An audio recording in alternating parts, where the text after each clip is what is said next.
welcome in latest episode of that SEC podcast. I'm your host, Michael Braden. Go by SEC Mike on the Twitters. Almost forgot my name there for a second. And we're back with Stephen Lassan, senior editor over at Athlon Sports. Stephen, how are you, my friend? Mike, fired up. We got some SEC ball. We're just a couple days away. As a college football junkie, of course, I am enjoying all the midweek stuff as kind of a nice appetizer before we get to the big games this weekend. So fired up, man. We got the playoff rankings coming up next week. So kind of setting the table here this weekend to see what the rankings look like next week too. Yeah, so we possibly, who knows, Stephen, we could have a shakeup here in the Southeastern Conference. We got 7 games. Every single one of them is a conference matchup. So, literally the best we could possibly do here. We do have a couple of teams on the bye, so that's why we don't have a little bit more games here. 6 games. I can't count either. I don't know my name. I can't count, but they're not here to hear me count. So, Stephen's going to give his predictions here in just a minute. But something that we did on the last episode. Oh, wait, as always, got to remind the folks. I always forget to do this. Shout out MyBookie, presenting sponsor of the show. Go check them out. MyBookie.ag is the website. Promo code SEC. You start a new account and you throw in some money and you use the promo code SEC. They are willing to give you a buyback guarantee bonus of up to $500. So what does that mean? Let's say you put in $100 and you don't listen to Stephen, you go against Stephen, you're going to get your pick wrong, you're going to lose that money. But if you use that promo code SEC, they're willing to give you your money right back so you can stay in the game over at MyBookie. So go check them out. But before we get into Stephen's predictions, and yes, he's tied with the Cousins for the lead on the season. So you're going to want to have to hear what old Stephen has to say. I really wanted to get your thoughts because these teams, Stephen, were like the coach is fired. It's all they all want to talk about. Shout out to Brian Kelly. He looks like he may be in UCLA based on AI, for nothing else. But who's going to be replacing Brian Kelly? This is what I wanted to go with this, Stephen. So Shane and I talked about this. His daughter broke down on the side of the road. He was distracted. He didn't give this much thought. But Stephen is a smart one. He's going to give us a real opinion on these are factual LSU coaching odds. I'm not saying, that this is, where things currently rest for this, but you can actually wager on the next coach to be the next head coach that is at LSU. And the leader of the pack right now, Stephen, 3-2 is John Summerall, Tulane coach. Joe Brady, Buffalo Bills, I believe he's the offensive coordinator, 2-1. Lane Kiffin, 4-1. James Franklin, former Penn State coach, 6-1. Eli Drinkowitz, 8-1. Jeff Brom, Louisville coach, 12-1. Brent Key, 14-1. Jimbo Fisher, if you can't see the photo, that's him on his ranch because he ain't doing shit. He's 18-1. Clark Lee, 20-1. Marcus Freeman, Notre Dame coach, 25-1. Urban Meyer, that scumbag, I guess he wants to get back into coaching, 25-1. Rhett Lashley, SMU, 33-1. John Gruden, 40-1. He's out there touring the country, apparently going to every coaching clinic he can because he thinks he's going to get back into the game. Lincoln Riley, 45-1. Remember, they tried to get him last time around. Dan Lanning, 66-1. And how about that, Stephen? Nick Saban, fresh off college game day, 75-1. Thoughts on this list, Stephen, and thoughts on if any of these are realistic for LSU? Yeah, there's a lot of realistic options here. I think the name is Lane Kiffin here. He's at 4-1. He's the top name at Florida. I suspect he's the top name at LSU too. He is kind of the biggest domino in this coaching carousel. So hey, if you're wagering 4-1, he's not the favorite here. John Summerall is. If I had to kind of place them in order of, I wouldn't say necessarily the most likely to get the job, but it's almost like who is the first call that LSU would make? It's got to be Lane Kiffin, right? Then you go John Summerall. But I think there's some value even beyond that. Like, Mike, if you really, really wanted to bet this, I would put something down like on James Franklin. He's at 6-1. Eli Drinkowitz, 8-1. He's up near the top of the odds for Florida.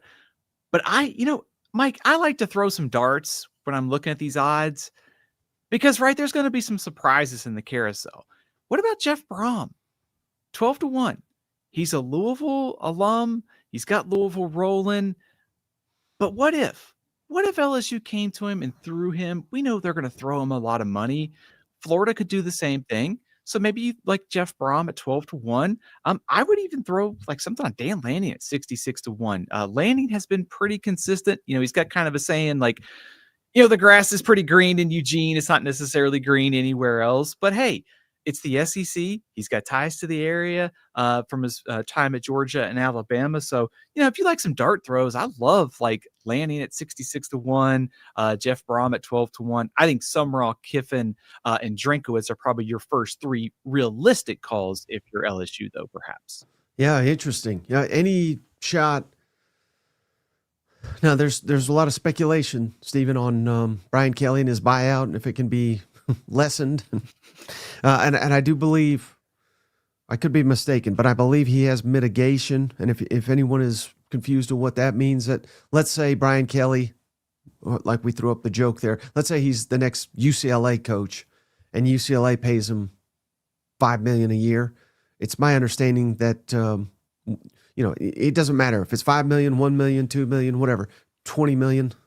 They're not going to pay him $20 million, but whatever it is he's making, LSU can essentially take that out of what they owe him. That's what the mitigation means, and Brian Kelly does have that. So if you're an LSU fan, fingers crossed that Brian Kelly lands another job. I don't know why you would when he's getting essentially over $800,000 a month for the next 6 years. I wouldn't work if I had that coming my way. But point being, Stephen, any shot that LSU maybe, you mentioned James Franklin. He's getting paid quite a bit from Penn State. That they get someone like that doesn't, or a Jimbo Fisher. I mean, I know that's kind of comical, but Scott Woodward loves that damn guy. He's getting paid, a fortune by A&M. Any chance that they kind of go, or John Gruden? I can't imagine John Gruden I don't think he's a candidate, truthfully, but if you do hire him, I don't think he's going to command a high figure because literally nobody else is beating down his door to hire him. Point being, Stephen, is there any shot that you name your coach because based on how much he's willing to take? Essentially, I'm not saying you just go cheap to go cheap, but I would imagine, let's just use James Franklin because I think he's the only one that's truly realistic here, that he takes a lesser salary, and that makes him more attractive to LSU, who's paying this massive buyout to Brian Kelly. I could totally see that for a couple jobs. I think a couple things about James Franklin is, number one, he has ties to the SEC from his stint at Vanderbilt. Very successful. Obviously, it's a little different now in the era. Like, he was there 3 years. He could develop the roster. It's like, you got to win right now. The other thing is he is available today. He could get started working tomorrow if you want to hire him, which means that he could get to work on recruiting class. You build an assistant staff. So I think, and also to go along with that, Mike, I think in terms of motivation, James Franklin is already insanely motivated, but the fact that he got pushed out the door at Penn State when things went wrong, just like in 3 games, and he was pretty successful otherwise, to say, hey, I'm willing to take a little bit less money, but I can hire the staff that I want and I can hit the ground running tomorrow. Sign me up. I think it's a pretty attractive, proposition for a lot of these jobs. So I suspect if you're Florida, LSU, or Arkansas, you're definitely inquiring about James Franklin's interest level, and maybe he takes a little bit of a discount because of that salary at Penn State. We'll say one job to watch for Brian Kelly if you're an LSU fan. Keep an eye on Michigan State. Jonathan Smith is just in his second year. A lot of frustration. Brian Kelly's got some ties to Michigan. Wouldn't be surprised if that job opens if Brian Kelly's one of the top names there. So if you're an LSU fan hoping to get rid of some of the buyout, there you go. Yeah, that's interesting. I didn't think about it like that at all, Stephen. But now I certainly don't think you would. Now I'm totally speculating because I have no clue. But let's say Arkansas or it really doesn't matter. Arkansas, Florida, LSU. Let's say one of them is intent on hiring James Franklin. I really don't think they'd hire him in the middle of the season because of that would be so disruptive.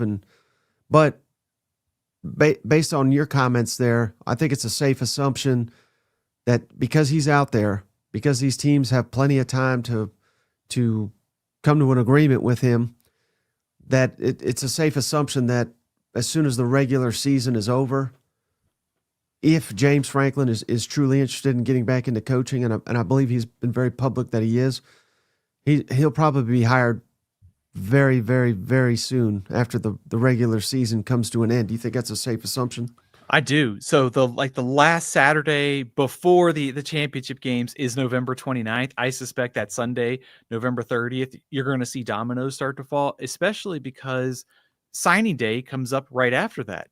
You have basically last game of the season, signing day, championship week, bowl games announced, playoff announced, and then the portal comes up a little bit later in January. But if you're one of these teams, you've got to hit the ground running quickly on a coaching hire.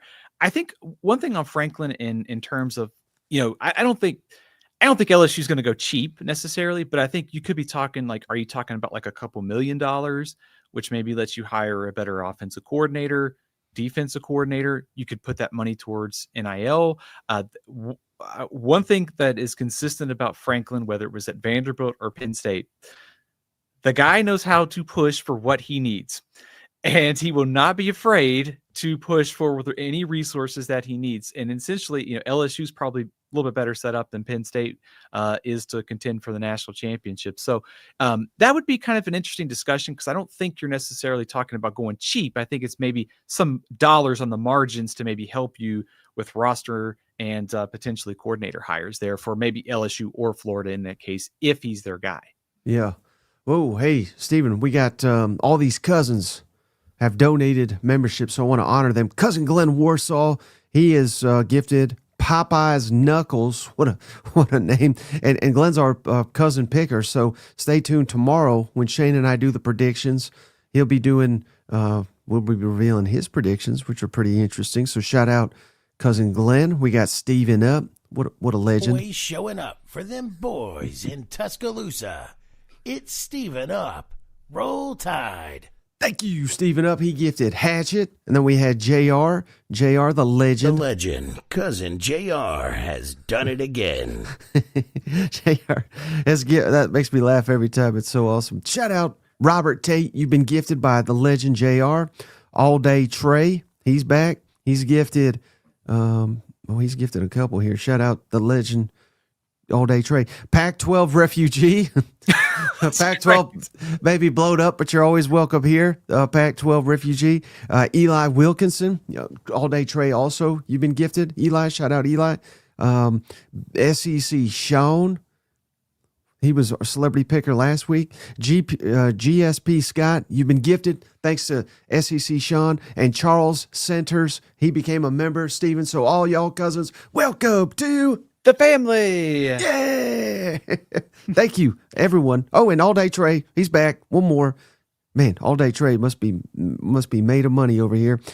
He is gifted. It's not showing up. Come on. He's gifted another one. Waiting for it to populate. Damn it. I'll get back to it. It's not showing me. But, all right. So, Steven, we have coaching odds as well for Florida. Not nearly as many names. Maybe because it's been open for a little while. But how about Eli Drakowitz minus 105 to be the next head coach of the Florida Gators? So that means he's a heavy favorite currently.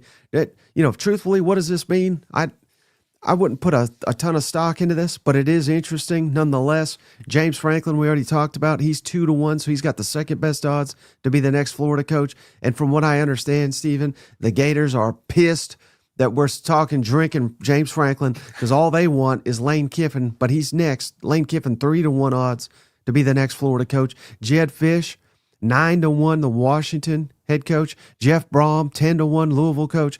Alex Golish, no way, G5. Can't go G5, right? 12-1 for Alex Golish. Kenny Dillingham, the Arizona State coach, 14-1. Georgia Tech coach Brent Key, 16-1. And then lastly, Rhett Lashley from SMU, 18-1. What's your thoughts on these candidates? Mike, here's a big picture observation that is making for an interesting kind of moment in the coaching carousel. Jeff Brom, Kenny Dillingham, Clark Lee, and Brent Key are all alums of their school that they currently coach at. And there's some of the hottest like names to move around this offseason. Like, I don't know another time in the college football carousel recently where you've got 4 guys who perhaps could be interested in other jobs that are being so successful at their current schools, in schools that haven't necessarily had this kind of high level success. That is kind of throwing kind of a curveball in all this. If I'm looking at those Florida odds, number one, I don't know what to make of it. It's interesting that Eli Drinkowitz is such a heavy favorite here. But if I'm looking at this from like a betting angle, and you're going to throw down, you got a couple bucks to throw, why not throw some on Jed Fish at 9-1? You know his ties to Florida. Let's just say Florida whiffs on Kiffin.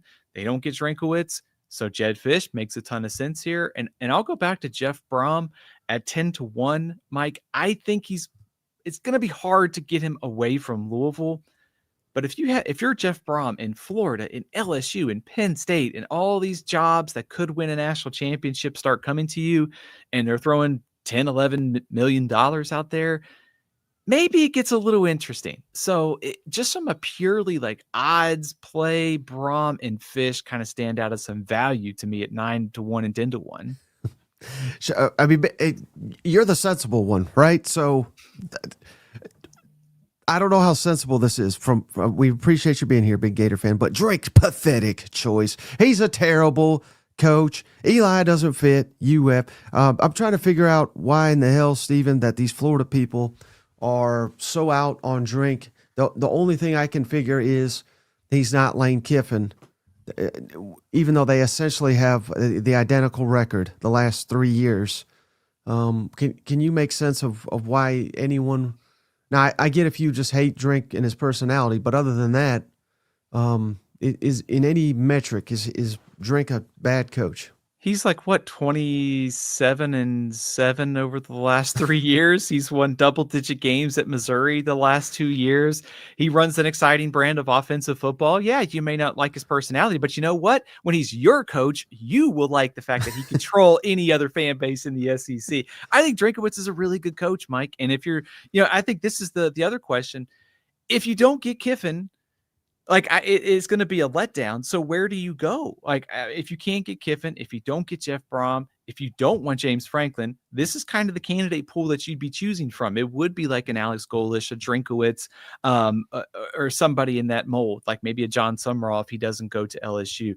I think there is a short supply of big time candidates this year, and there's probably more jobs opening. Like everybody is fighting for the same 5 or 6 candidates, and we don't even know if Florida State, we don't know if Auburn could open, we don't know if Texas could come open. There's a domino effect that's going to happen too. So I think to some extent, maybe the dislike of Drinkowitz is that he's such a good troll for Missouri.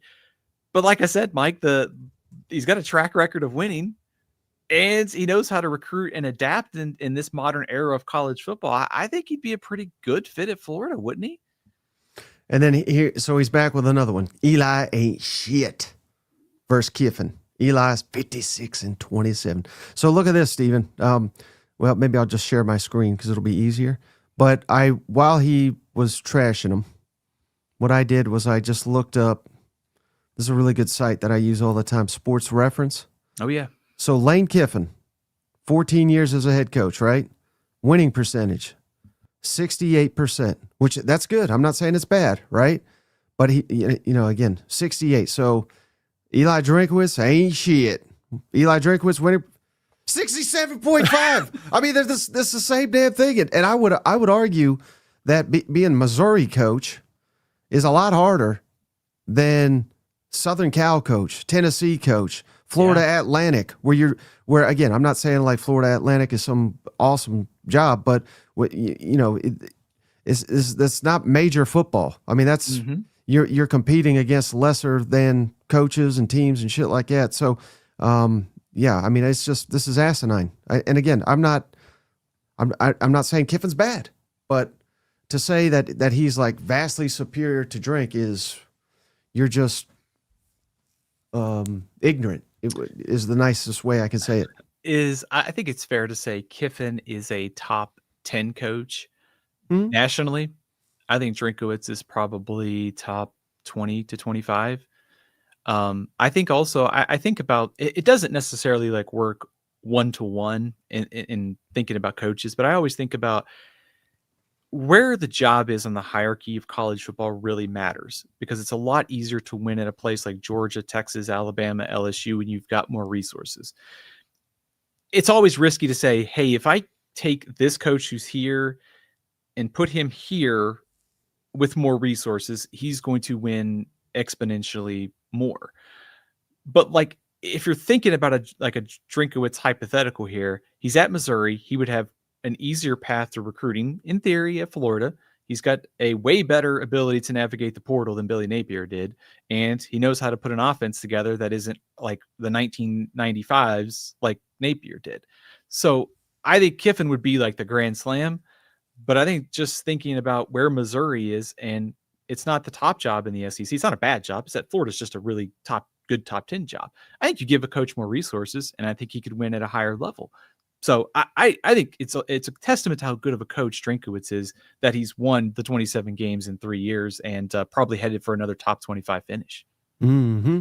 All right. And then, sorry, I don't have a graphic. I didn't have time to work it up. But for Arkansas, we do have odds as well, Stephen.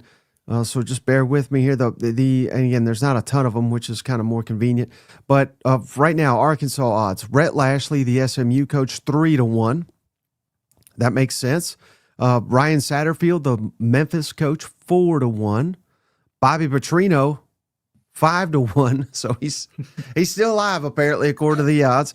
John Summerall, 6-1, which I would imagine at this point in time, Arkansas would love to hire John Summerall. Brian Kelly, how about that, Stephen? 6-1. Interesting. J.G. Kinney, who I totally butchered on the last episode. I got him confused with the North Texas Morris coach, but he's 7-1. Gus Malzahn, 8-1. Mike Gundy, 8-1. And James Franklin, 10-1. So a lot of good candidates potentially here for Arkansas. Which one makes the most sense in terms of their odds, and who Stephen Lassan would throw a couple bucks on? Don't you want to see Brian Kelly call the Hogs, Mike? I mean, you can't hire that guy after he bombed at LSU, can you? I don't think so. I think a return to his Midwest roots is probably a smart decision. You mentioned Eric Morris. A little surprised that he's not on this list, but if you're an Arkansas fan, don't you get some PTSD from a coach with the last name of Morris? That's true. I didn't think about that. Yeah. Mike, I will say these odds are really interesting because, Franklin at 10-1 seems to be one of the more realistic options on the board. I like Kinney. He is at 7-1.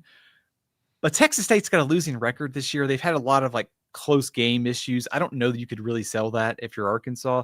So it seems like to me, if I'm looking to find some value here, it's got to be on James Franklin at 10-1. And then maybe if you're feeling really ambitious, put something on Petrino at 5-1.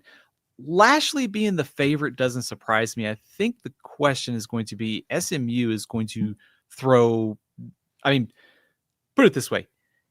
SMU was willing to not take TV money to go into the ACC. So basically they are self-funding their football program and basically to hire Lashley and give him a contract extension. So money will not be a problem for Rhett Lashley. It's whether he wants to go home or continue to do well at SMU. So no surprise he's the favorite. I don't know there's a ton of value, though, at 3-1. Yeah. Okay. All right. Well, Stephen, I just wanted to pick your brain on those odds, just because I know that's such a hot topic with those fans. But we got some games to predict. And before we do that, we want to shout out our great friends over at PrizePicks. So maybe you're not into wagering on the football games themselves. Maybe you're more into the daily fantasy sports. They got you covered over at PrizePicks. So go check them out, prizepicks.com. And if you start an account and you put in $5, they'll give you 50 over at PrizePicks with that promo code SEC. So 5 for 50. Can't beat it with that promo code SEC over at PrizePicks. So PrizePicks, all they do is they set player projections for, say, passing yards, rushing yards, receiving yards, passing touchdowns, rushing touchdowns. And all you got to do is select more than or less than based on how you think a player is going to perform in any given game.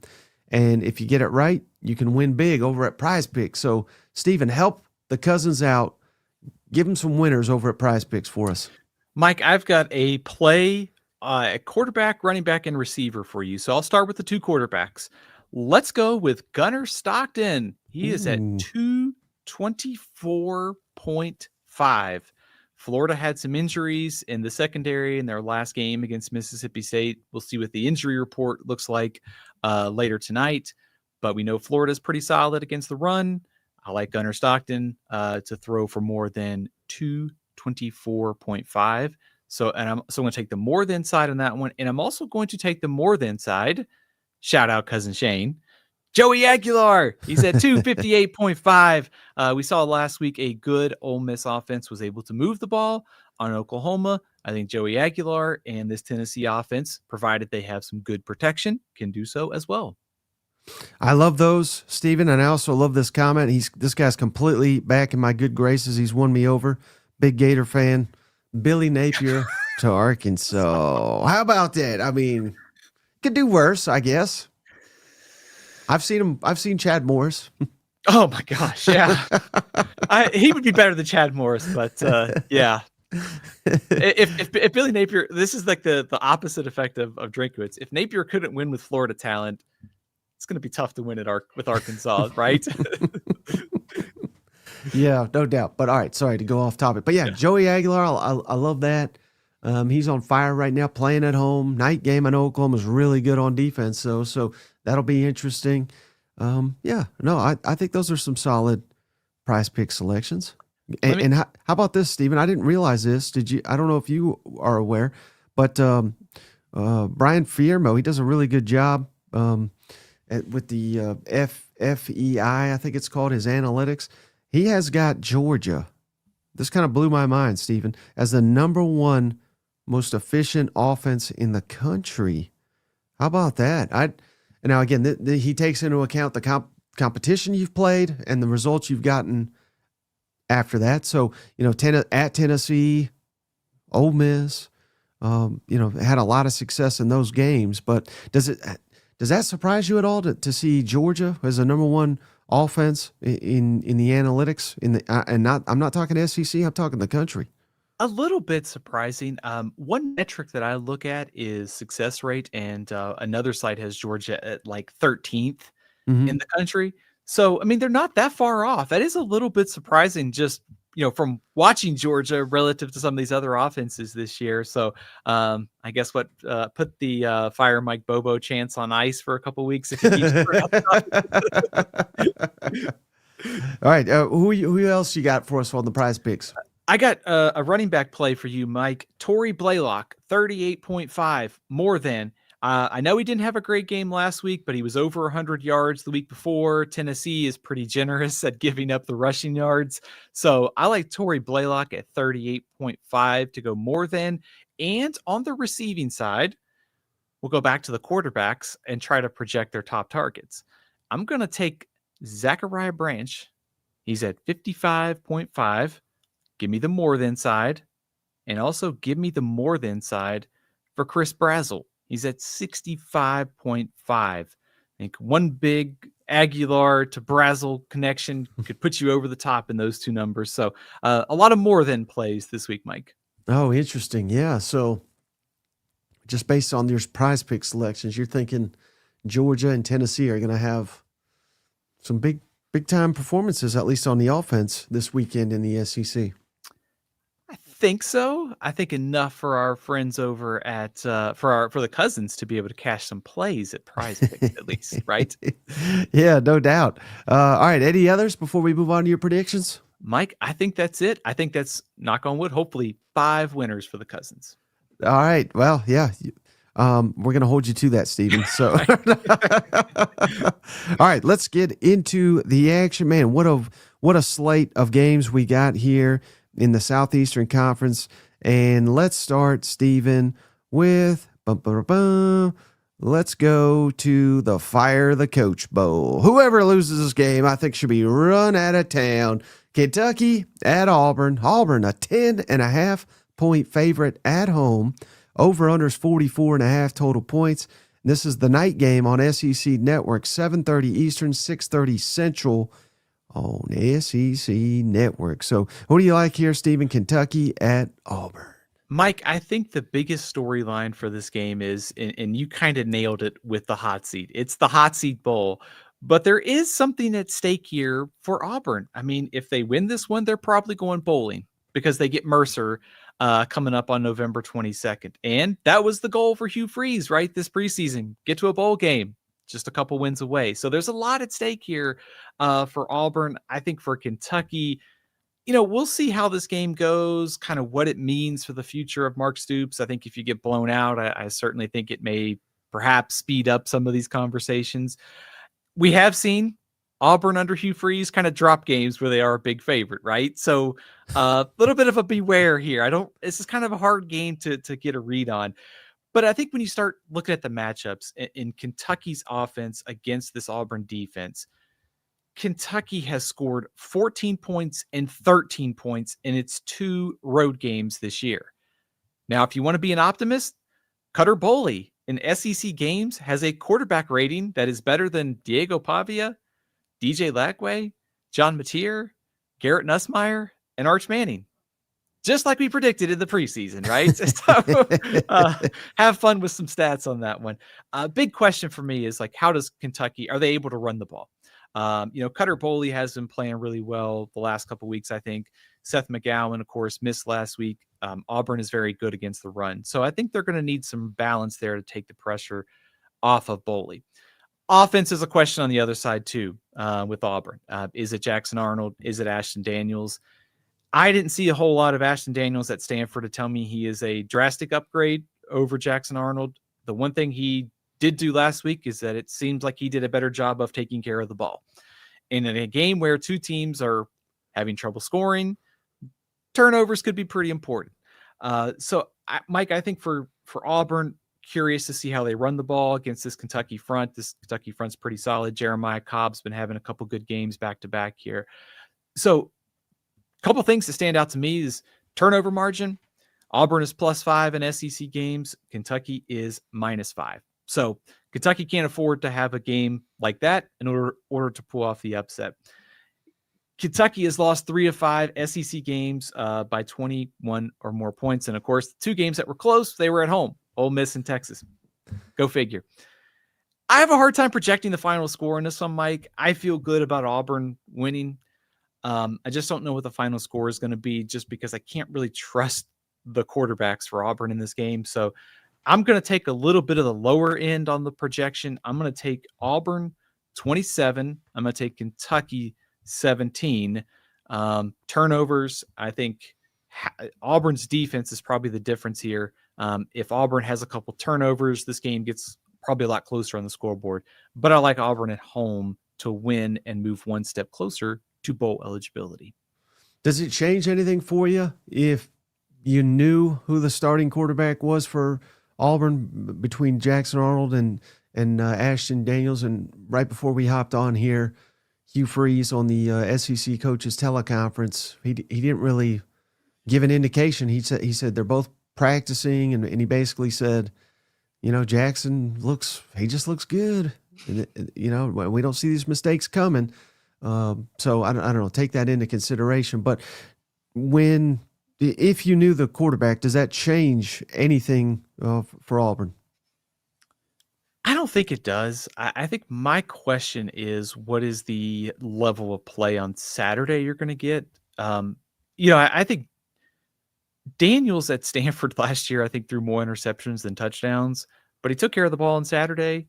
Both are good runners. I don't think they necessarily need a lot of production of their quarterbacks to probably win this game. I think the Auburn defense and rushing attack can do enough, and maybe it's not like a real massive one-sided outcome on the scoreboard, but Auburn could just kind of take care of business. So I think they're both question marks, Mike. I don't think it changes a ton for me who starts in this game. I'm more worried about kind of what happens on Saturday, I think. And what about not having Cam Coleman potential? Cam Coleman got banged up in the last game.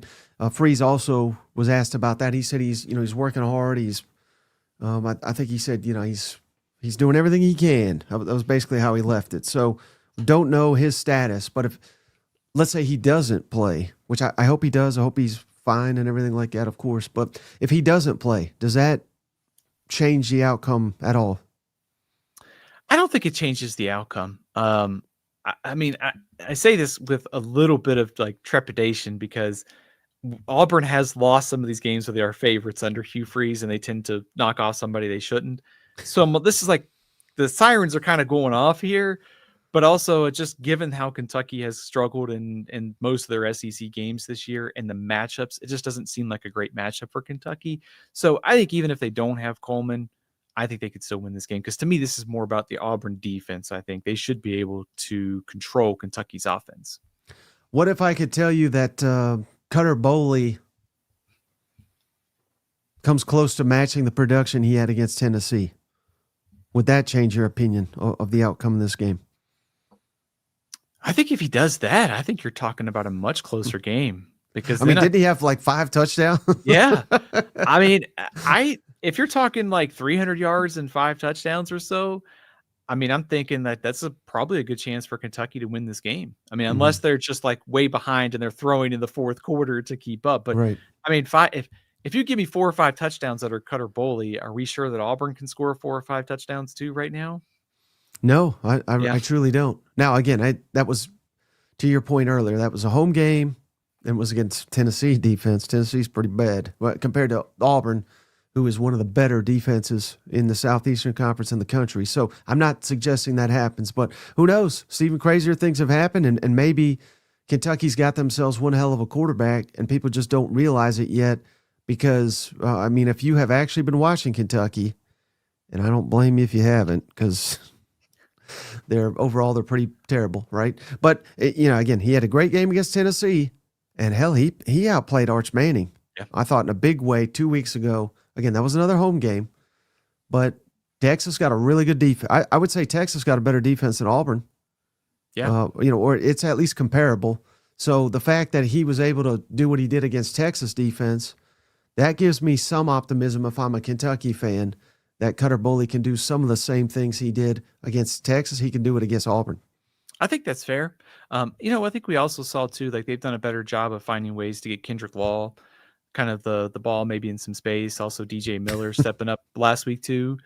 So I think you got maybe something building there for Kentucky if you can continue to build on these last couple performances. Because I really liked what I saw at Cutter Boley. He's been really a bright spot in what's been a really not so good season for Kentucky.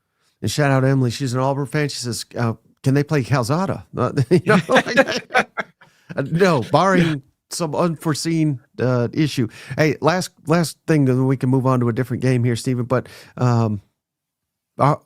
huge if here, again, you're 10-point favorite, 10.5-point favorite at home against Kentucky.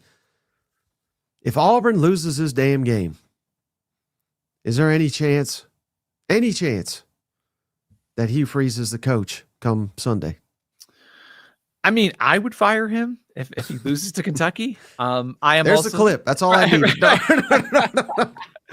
I would circle that bye week, wouldn't you? Like after Vanderbilt, because then you get a chance to reset things before Mercer and Alabama. And if you lose to Vanderbilt, you're talking in Kentucky, you're talking about 4-6. And at that point, it's pretty clear. It's like, okay. Whereas if you win this one, you're 5-4. See what happens to Vanderbilt. You go to the bye week, you're going to beat Mercer. I guess do we know if his car starts yet? Does he talk to you, Freeze? This is like a very odd setup here.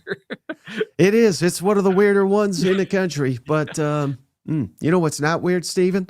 Our friends over at Poncho Outdoors. Go check them out. PonchoOutdoors.com/SEC. You got to write it out just like that. There's a link in the show notes to get you $10 off at Poncho Outdoors. And Stephen, this is some of the finest gear you can find. This is a SEC-based business. We love to partner with SEC-based businesses. They got you covered with denim, flannel, Western polos, tough thread. This is good-looking gear. I wore it the other day to rub it in Roush's face because I got the Neyland from PonchoOutdoors.com/SEC, and I saved $10. Great-looking gear, so go check them out. And my favorite thing about Poncho, Stephen, the Poncho Promise. Free shipping, free returns, so you can try everything out, free exchanges. If you don't like, if maybe it doesn't fit you right or you want something different, feel free to return it. And Poncho stands by every shirt. They'll make it right.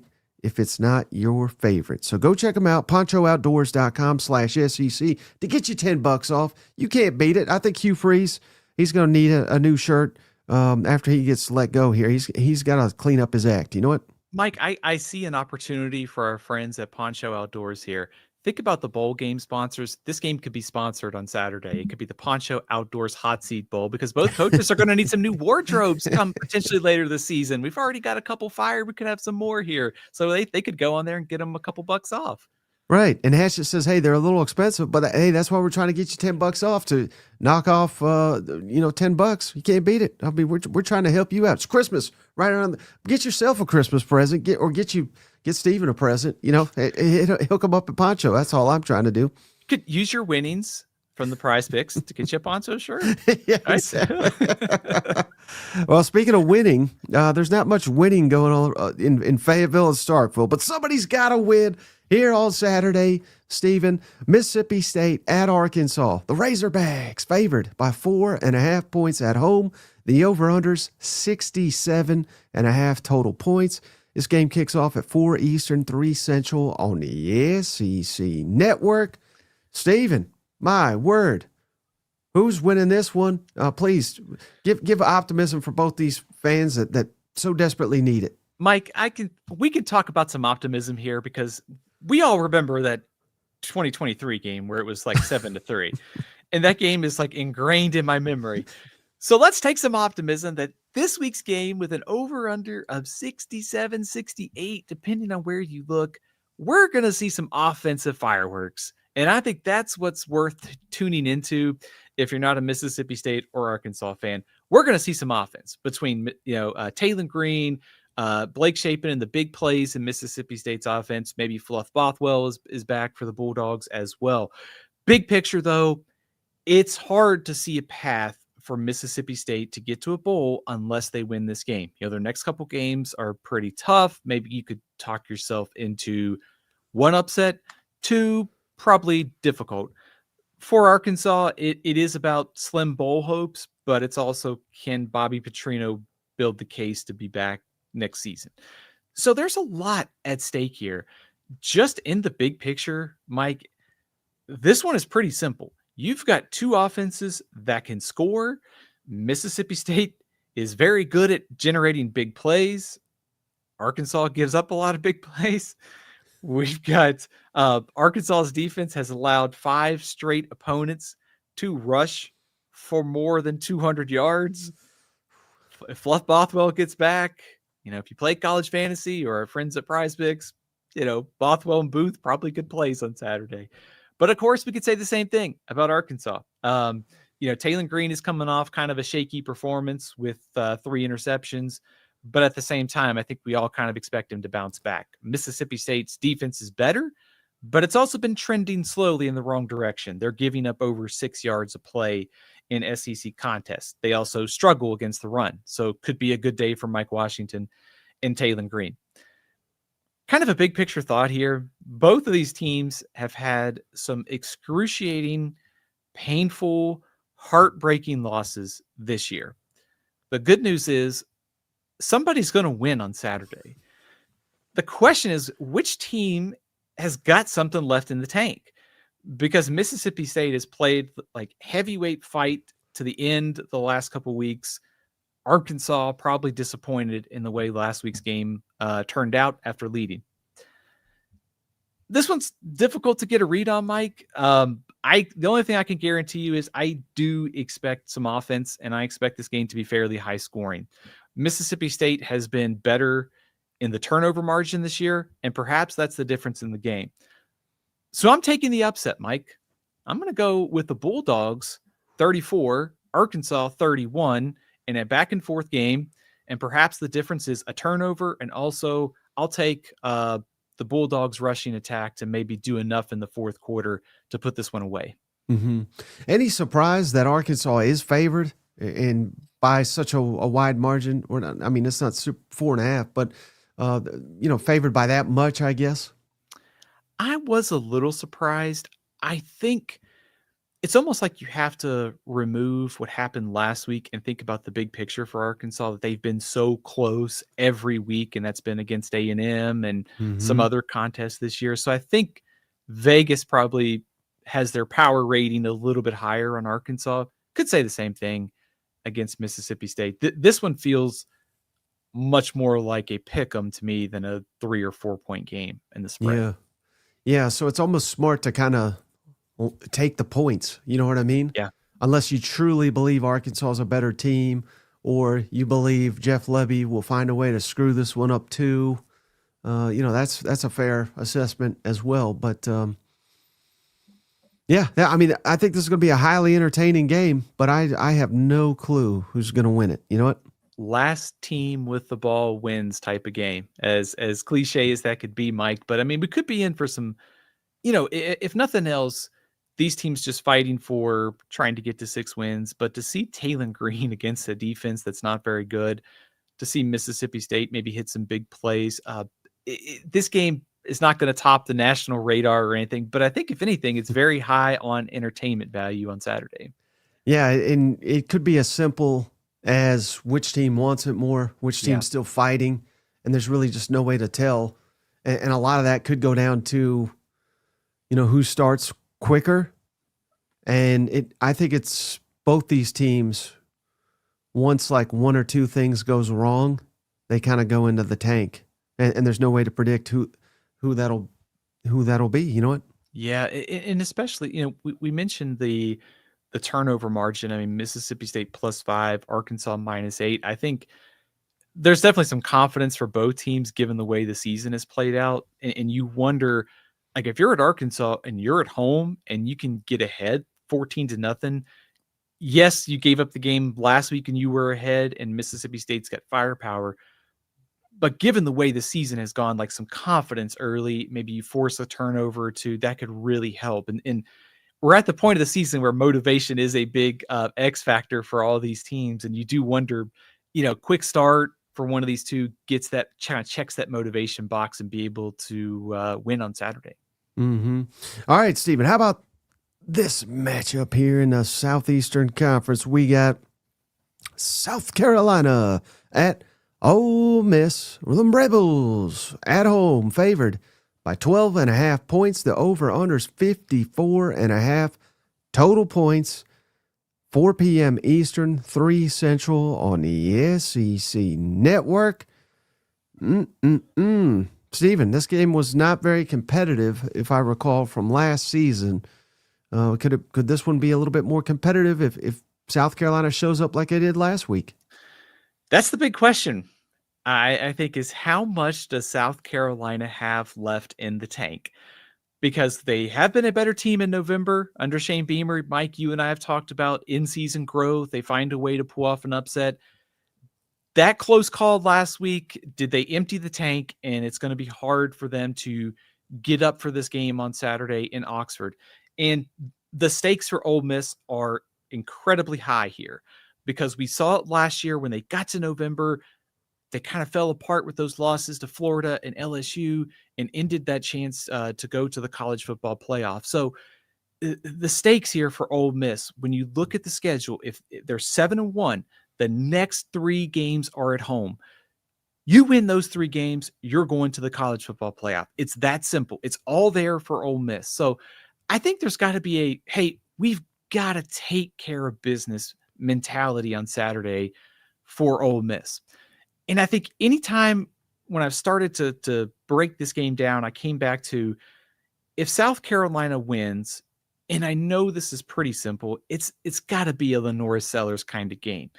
We saw last week what he was able to do in kind of carrying South Carolina almost to the upset.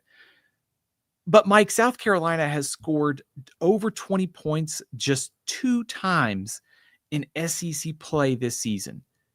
One of those was against Kentucky.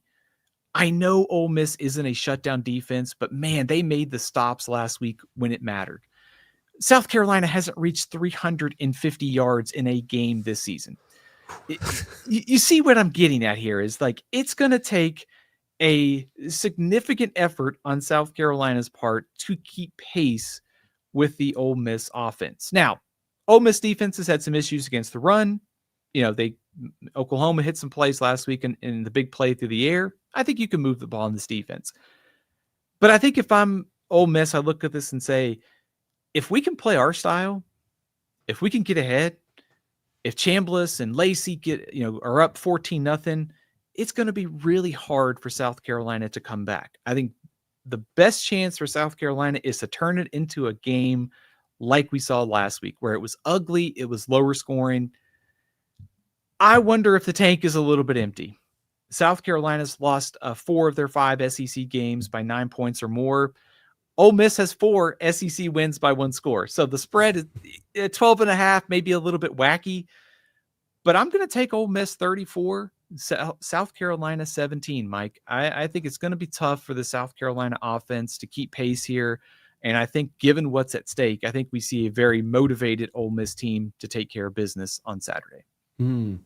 Well, I don't know if you've heard any of these reports, and who Beamer downplayed it yesterday during his press conference, but there has been a report out of Carolina that they've kind of tweaked how they're doing the play calling. Of course, it's funny how that happens, right? Where they don't want to fire Shula in the middle of the year, I guess. But hey, maybe it did work a little bit against Bama, because they certainly looked better. Still couldn't finish in the red zone. But, does that give you any hesitation that maybe they figured something out on that offensive side of the football in Columbia? Potentially. I'd like to see it again this week. One thing, too, and I guess the question is it more schematic, or is it just a play caller tweak? Because if it's schematic, Ole Miss now has a week to adjust, where maybe Alabama was kind of caught off guard, perhaps. I think it's fair to say Alabama's probably better than Ole Miss on defense, right?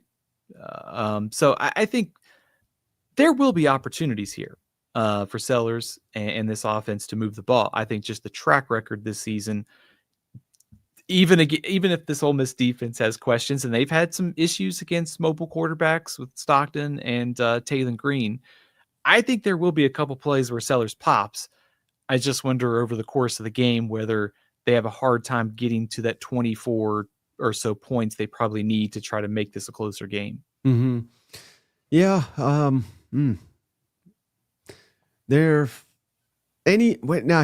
about this, Stephen?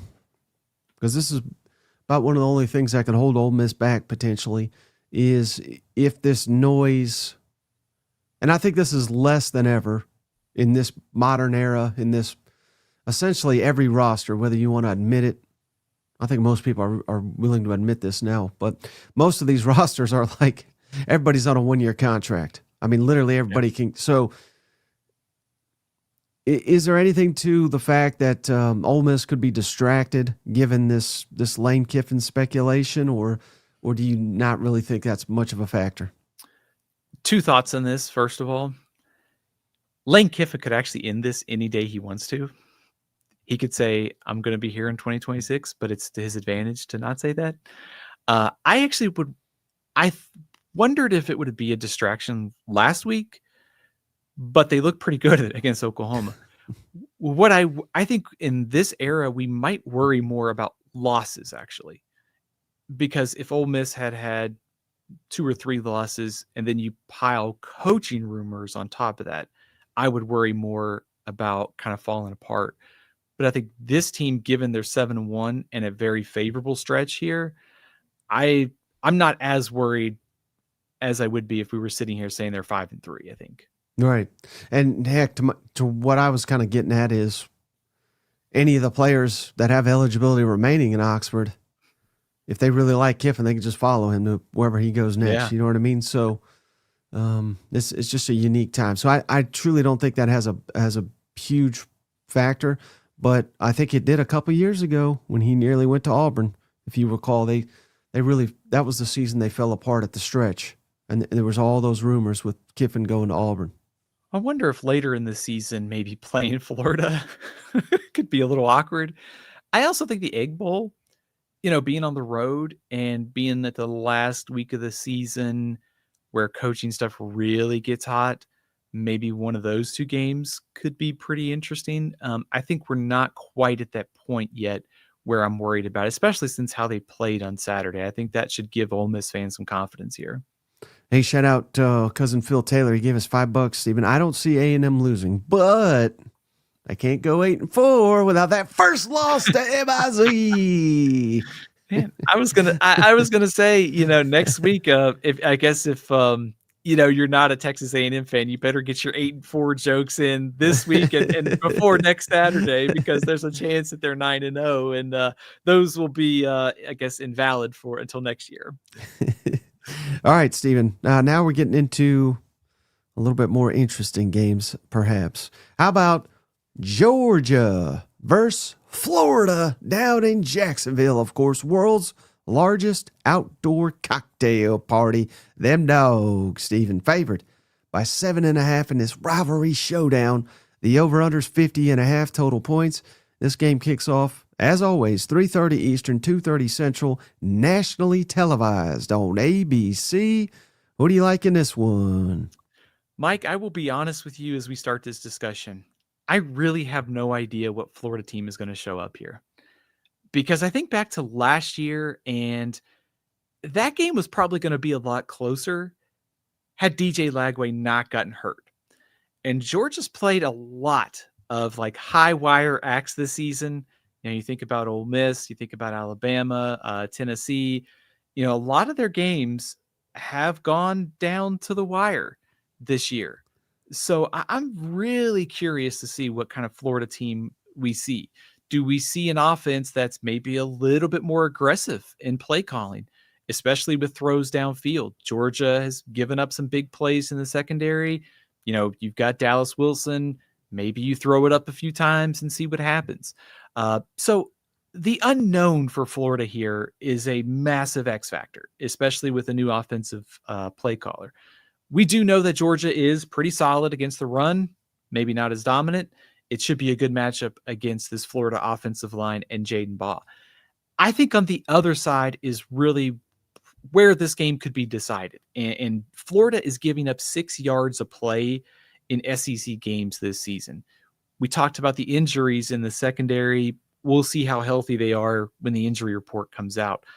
But I like Gunnar Stockton coming off the off week, another chance to kind of grow and develop. They lost Colby Young, trying to kind of fit this offense and adjust. It's kind of a good time for the off week.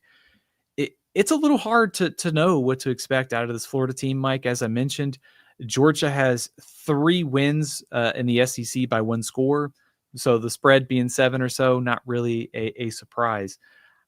I'm going to take Florida to get a cover here, Mike, but I'm going to take Georgia to win 27-20 here.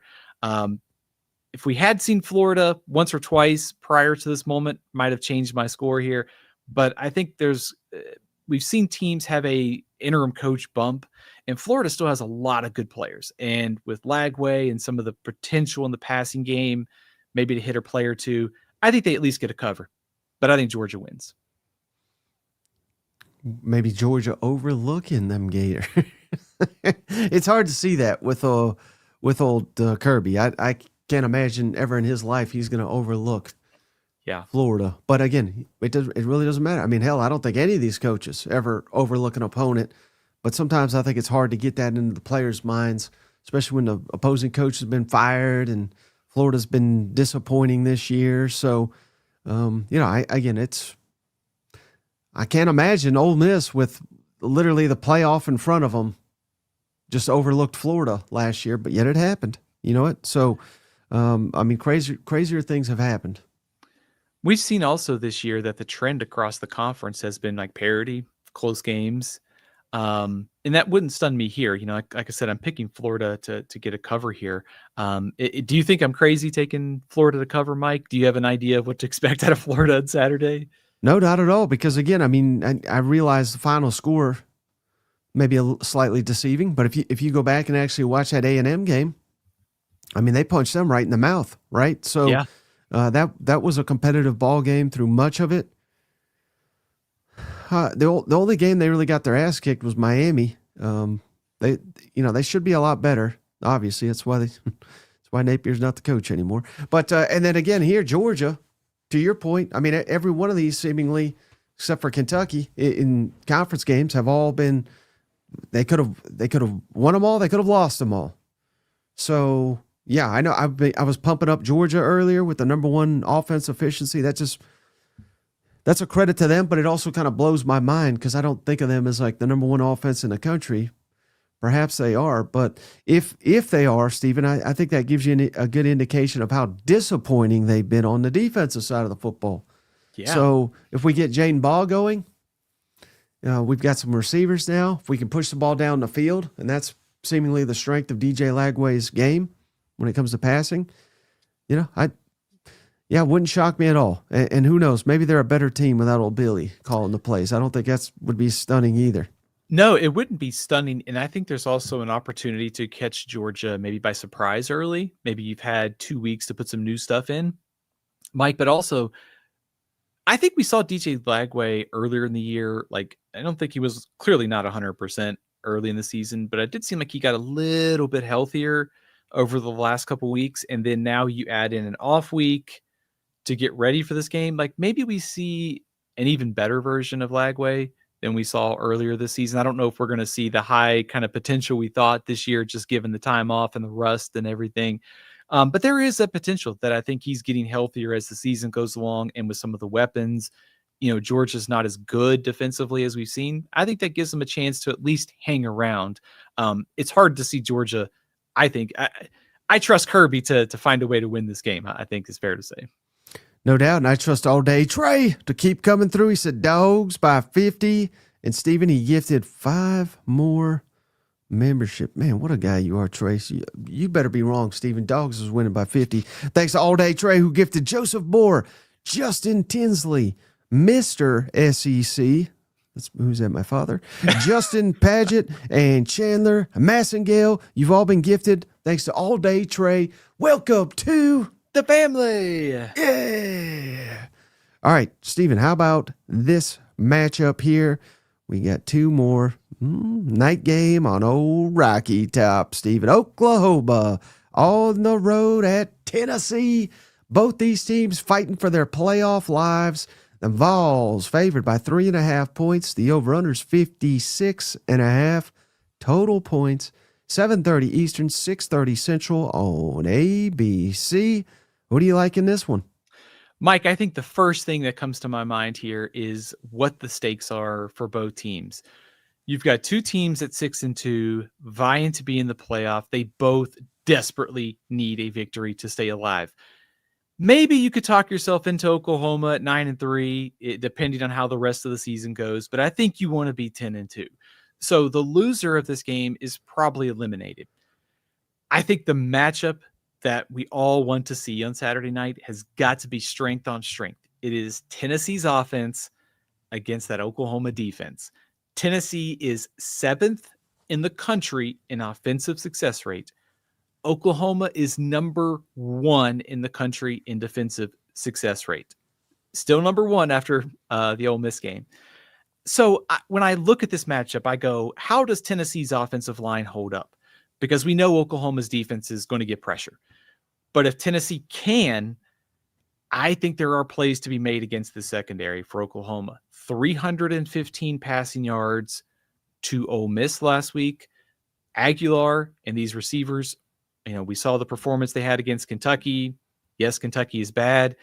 But at home, if Tennessee can hit some plays with some tempo, they got a chance to sort of move quickly and neutralize maybe the pass rush and hit some of those big plays in the passing game. So how Tennessee holds up in the trenches, are they hitting some of those big plays? It's good on good. Those are all things that are on my mind when Tennessee's offense is on the field. The other side of the ball, can Tennessee's defense get a stop against an offense that really can't get anything going consistently?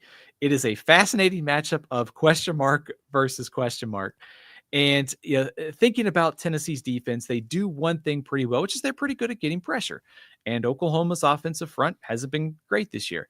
So I wonder, can Oklahoma generate a running game? Robinson, Blaylock. I think you need John Mateer to be involved as a runner, but he's also got to be better as a passer. I think given that Tennessee has allowed at least 30 points in every SEC game this season, I think Oklahoma's got to find some success, right? But I think what we might see in this game is I think both offenses are going to trade punches here. It would not surprise me if a turnover, if a red zone stop, if you're trading 3 points for 7, ultimately decides this game, because desperation ought to be pretty heavy on Saturday night for both teams.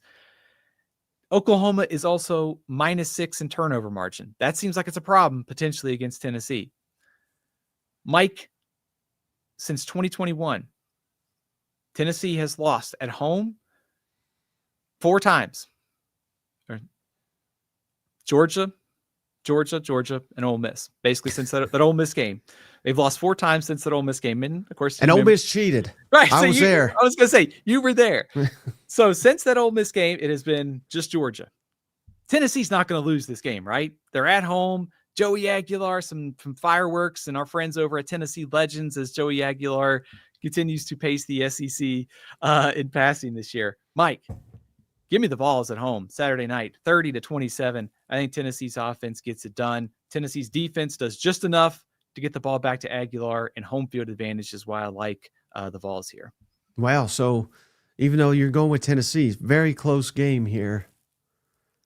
And you did hit on this, so I want to credit you. But when you mentioned the turnovers, it is interesting, isn't it, that Oklahoma's, as good as they are on defense, are not forcing the turnovers, while Tennessee, as bad as they are on defense, that they are forcing the turnovers.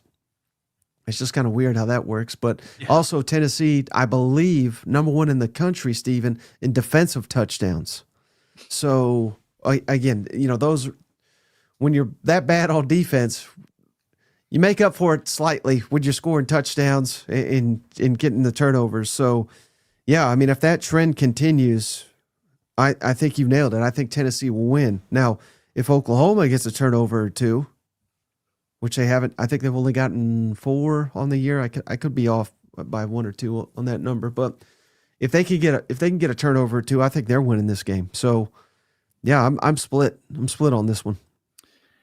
I think if I'm Tennessee, I think winning early downs is important on defense, because I want to make Oklahoma try to win from 3rd and 8, 10. I can. It's also like, can they convert consistently? And also, can Tennessee's pass rush is probably going to win a lot of those battles, especially at home. Like, if Tennessee gets the crowd into it, it's a night game. I mean, of course, there's a lot at stake here with the Josh Heupel Bowl, with that, and what's at stake with this season for Tennessee. It feels like the crowd could really be an X factor here for Tennessee. No surprise with a night game up in Knoxville. But if a turnover or 2, if you're Oklahoma and you're -2, and we saw this last week where Tennessee scored a defensive touchdown, they forced a turnover, they got the ball right back to the offense, and you blinked and it was 28-7. That's kind of the avalanche that a lot of these teams that can really run tempo and high power passing games, if you get into one of those situations where you start having things spiral, they can really spiral out of control. So I think for Oklahoma, a good start, take the crowd out of it, try to manage those long yardage situations and win the turnover battle. And there's a path to get a victory here. Yeah. Do you think Oklahoma can win a game trying to make Tennessee one-dimensional? Because that's essentially what Kentucky tried to do last week, and they got smoked. But we know Oklahoma's got a lot better defense than Kentucky. Like, let's say Oklahoma says, we're taking away the run game. Like, do they match up better than Kentucky did? I think they do. I think especially up front, because I think you could, in that kind of a scenario, I think you could see maybe their defensive front being a little bit more consistent with the pressure, maybe how they defend Tennessee's passing game. Like, if they're winning with just 3 or 4 guys, they can devote more to coverage. They can stop the run, gets Tennessee long yardage. Yeah, I could see that. So I think Oklahoma is I know it's sort of Captain Obvious, they are a much, much tougher matchup for Tennessee than Kentucky. And I think that's why I think they got a chance to win this game. And then one other thing I wanted to ask you, because Oklahoma now has lost twice, and so people are seeing cracks in the defense. But what I see, Stephen, is they have, as all defenses, they have struggled a little bit with a running quarterback. Trinidad, Arch had some runs in that one. Now they were able to, of course, to corral Sellers and Underwood, and Jackson Arnold still in the ice bath after what Oklahoma did to him. But point being, I think it's much more. It's obvious, but it's much more difficult to guard against a team with a running threat at quarterback. And as good as Joey Aguilar's been, I don't see that in his game. That concerns me for Tennessee going into this matchup, that you're essentially playing 10 on 11 against Oklahoma's defense. I think that is a mismatch that favors Oklahoma. Or is this the game where Aguilar breaks out the rushing we saw at App State, where he had like over 200 yards last season, and also I think it was over 200 in 2023. Not saying he's as mobile as Chambliss, but I think he's not a statue back there, and that would maybe give me some confidence, maybe if I'm Tennessee. So how I think there's going to be a lot of focus on Brazel and Matthews and Staley and certainly Aguilar because of the game last week. But it's almost like, how does Tennessee block our Mason Thomas and those Tennessee or those Oklahoma defensive tackles is probably a little bit of an underrated storyline here. Mm-hmm. All right, final matchup here, Stephen. Your Texas Longhorns with Arch Manning, perhaps. We don't know, but it's trending well for him. Hosting a top 10 Vanderbilt. How about that, Stephen? Longhorns favored by 2.5 points at home. Over-under is 44.5 total points. This game kicks off noon Eastern, 11 a.m. Central, nationally televised on ABC. And how about the all-time record of Vanderbilt? They own these Longhorns, Stephen, for whatever that's worth. But who do you like in this one? Mike, we said it on the Monday show, but it's worth just taking a second to realize that Vanderbilt enters the month of November with a better chance to make the playoff than Texas. They are in better shape. That is insane to say, but it's true. And that's where we start, I think, kind of wondering where this game goes on Saturday, which is the stakes are significantly high. I think if you're Vanderbilt, if you beat Texas, you're probably winning your next two games, Auburn and Kentucky. That puts you at 10 wins, and you're probably making the college football playoff. So the Texas and Tennessee bookend of this stretch for Vanderbilt is a playoff-defining stretch of games for Vanderbilt. For Texas, it's pretty obvious. They have to win out, and that includes Georgia. That includes Texas A&M. It's not going to be easy, but I think Texas, the backs are against the wall, and we saw that in the fourth quarter last week against Mississippi State. So there's a lot at stake here, and I'm expecting to see a pretty motivated team on both sides here. Mississippi State, Arkansas, Mike, was going to be the high-scoring game of the week. I think this is on the other end of it. I don't think we're going to see a lot of points on Saturday. We saw Vanderbilt's offense had some issues last week against Missouri. Missouri's front kind of controlled that game. 265 yards for Vanderbilt. That was the lowest production of the season. So you could see how a Texas defense that is second in the SEC in scoring defense, first in the SEC against the run, Colin Simmons, Anthony Hill, you could see how Texas kind of controls this game, much like Missouri did last week. I do have a lot of uncertainty about the other side, though, for Texas. Is it Matthew Caldwell? Is it Arch Manning? If Matthew Caldwell starts, I don't think he needs to be amazing to win this game.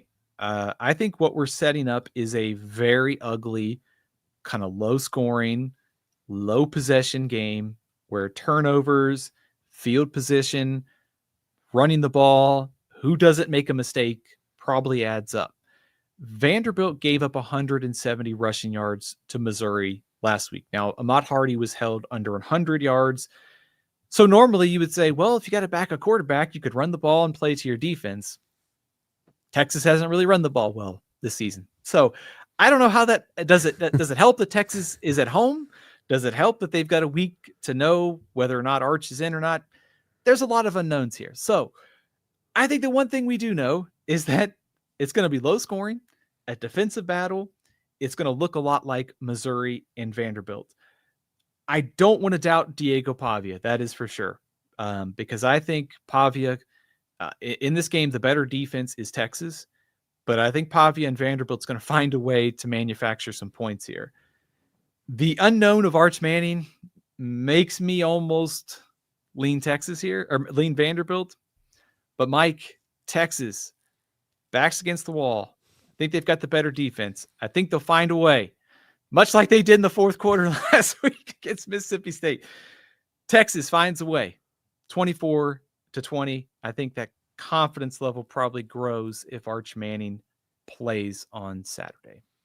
Well, surprise, surprise. President of the Arch fan club's going with Texas. So, hey, this is going to hurt your feelings, Steve. I mean, this may devastate you to your core. But is there a possibility that Texas is better with Caldwell out there? And again, I'm not one of these people that is like burying Arch and thinks he sucks and thinks he's adopted. Because I honestly, I think he's playing better. Particularly last week, I thought he had a heck of a game. But is there a possibility that they are better with Caldwell under center? I've seen a lot of chatter about that. So, I mean, I'll say this. Caldwell is pretty experienced. I mean, he was at Troy and he's bounced around before that. He's a veteran, maybe perhaps. He's, I would say maybe able to go quicker through the reads. Maybe he's a little bit more pocket experience. Like those are just things Arch has to get better at. Honestly, Mike, I would be stunned kind of if Texas is able to function a lot better offensively with Caldwell. And really, it just goes back to the offensive line for me.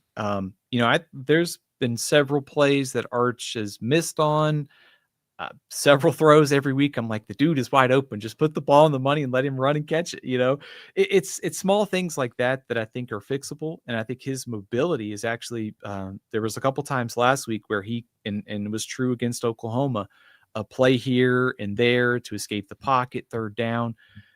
I would be pretty surprised if they're a lot better. And like I said, it's largely just because I just don't think this offensive line for Texas is very good. And the odds of it getting a lot better this year seem pretty slim. Mm-hmm. Yeah, I think it's fair. And I also think aside from the Oklahoma game, I'm trying to think back to some others because I've been watching a lot of Texas recently on rewatch, but they have essentially abandoned the running game. Mm-hmm. Now, I don't think that's because Sark is like some moron, but I think it's because he's lost confidence in the offensive line to block it. But I think that is really hurting their offense as well. So to throw, and again, I don't even know if Caldwell's going to be your quarterback, but if he is, to say he'll be better because I've seen him throw a touchdown in overtime and I saw him throw a pass in Florida and it looked great. I mean, yeah, we've had Arch come in for a play or two and be like, good Lord, this guy just going to take the world by storm. That was Steven that said that, not me. But doing it every play consecutively, much different story. And I will say, to your point, you got to win out if you want to make the playoff. And again, who knows? Maybe Caldwell's the next Heisman winner. I don't think so. I think he's out of eligibility. But point being, I don't think they have any shot to beating Georgia, to beating A&M, unless they got Arch Manning and he's playing up to his potential. Does that make sense? Like you're not going to reach your ceiling unless you got Arch out there. Yeah, I think it's Caldwell's performance on like two plays. If you would have to give him a grade, but they were good plays. They were very good. There were two great throws. Now I will say Florida was probably playing like off coverage at the end of the game because it was like kind of out of hand. And we don't need context, right, Steven. We just need Caldwell for Heisman. He was amazing. I mean, the Heisman race is wide open, Mike. I mean, what if Caldwell plays well against Vanderbilt, Georgia, and A&M, and man, give it to him. Just give it to him. But to your point on Arch, I think he has played a lot better the last like 4 games or so. The Kentucky game is kind of the one in there that kind of stands out as a dud. But I think in order for Texas to have a shot to beat Georgia, to beat A&M, to me, it's still Arch. And it's got to be that mobility, continued growth in the passing game. I think his talent at some point is like that's what could elevate this offense, because I think Caldwell could maybe manage the game on Saturday, but I don't think you really want to ask him to probably throw 40, 50 times to beat Georgia on the road, or even Texas A&M coming up in a few weeks. Any bump for Vanderbilt, given that they're the underdog in this game? Like maybe that'll do something for them? Yeah, anytime. I bet that line has been printed off, showed to Diego Pavia and Clark Lee 100 times this week. Once again, they're not getting a lot of respect. So, Mike, I came very close to picking Vanderbilt here. I had to kind of go with this game being on the road in the Texas defense, and that was kind of the deciding factor for me. But certainly, Vanderbilt motivation. A lot of people picked against them last week, against Vanderbilt or against Missouri and before LSU. So I have no doubt they'll be motivated, especially Pavia.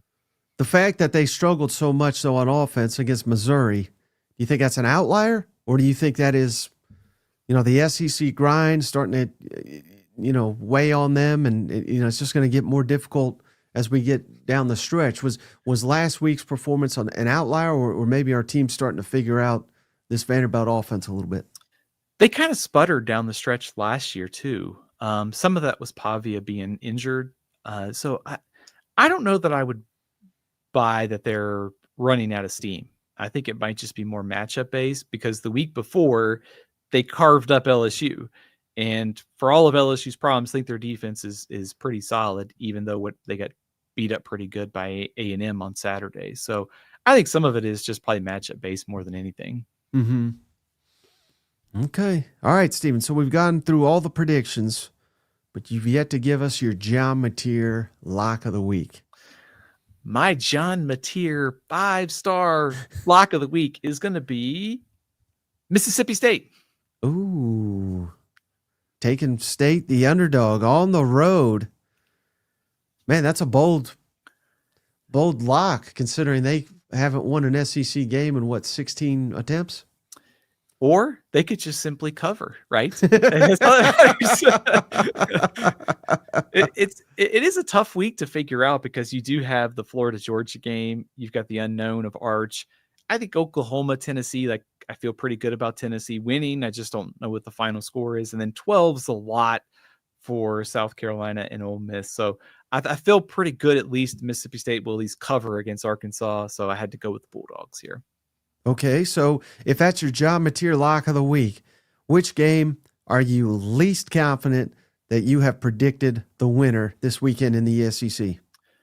Probably Vanderbilt, Texas, because of the unknown with Arch, but also I think Vanderbilt is very capable of winning this game. And also I would throw Oklahoma, Tennessee in there too, just because, Oklahoma's defense, to see what they could do against Tennessee's offense. It's a good matchup of strength on strength. And if Oklahoma's defense wins battles, I don't know that Tennessee is going to get a ton of stops here. I think Mateer could cause a ton of problems for this defense, even though Oklahoma's offense has been iffy, to say the least, this season. Right. Well, I love the fact that on paper, the two marquee games are the one that Steven is kind of least confident in, because that just tells me we're going to have two great matchups in Austin and in Knoxville, as Oklahoma travels to Tennessee, Vanderbilt to Texas, of course, and a bunch of other games to enjoy this weekend in the Southeastern Conference. Anything else, Steven, before we hop off?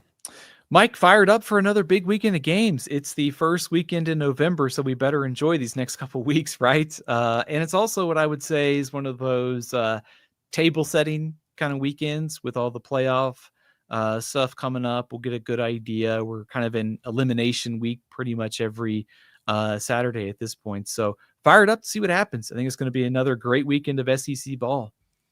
Yeah, I can't wait. And just want to give a shout out to JP. We appreciate you, buddy, for getting together today's shout outs. go to Glenn Warsaw, Steven Up, Cousin JR, All Day, Trey Droughty, SEC Sean, Matt Green, and Phil Kaler. We appreciate each and every one of you. We appreciate you, Steven, for hopping on and dropping all this knowledge and making these predictions. Until the next time, we'll see you here in a couple hours, 7 o'clock Eastern, 6 Central. And then also, shout out, I'll try to upload it at some point tonight, but I'm going to be on Paul Feinbaum's show, 6 Eastern, 5 Central. So be on the lookout for that. Until then, we'll catch you on the next one. Hey, buddy, this beer's for you, Mike, and Cousin Shane. That SEC podcast loves the Pirate, and the Pirate loves that SEC podcast. Hail State.